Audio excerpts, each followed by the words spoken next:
అందరికీ నమస్కారం. ఈరోజు నేను వినిపించబోతున్న కథ అమ్మ చెప్తే వినాలి. రచయిత ఎనుగంటి వేణుగోపాల్ గారు. హైదరాబాద్ నుండి ఎప్పుడొచ్చా వదిన? ఫంక్షన్ హాల్లో కనపడిన దూరపు బంధువు సరోజనమ్మను దగ్గరగా వెళ్లి పలకరించింది సురేఖ. భర్త సురేందర్తో కలిసి బంధువుల అమ్మాయి వివాహ వేడుకకు ఉమాశంకర్ ఫంక్షన్ హాల్కి వచ్చింది సురేఖ. బాగున్నావా వదిన? కుశల ప్రశ్నలు వేసింది సరోజనమ్మ.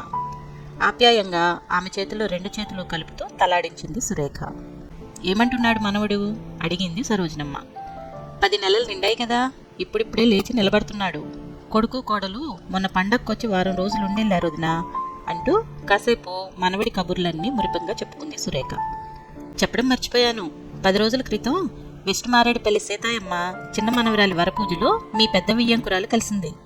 కూతురు స్తోత్ర వాషింగ్ మెషిన్ కొనిచ్చిందని తెగ సంబరపడుతూ చెప్పిందనుకో అంది సరోజనమ్మ. ఆ మాట విన్న సరోజ కుతకుతలాడిపోయింది.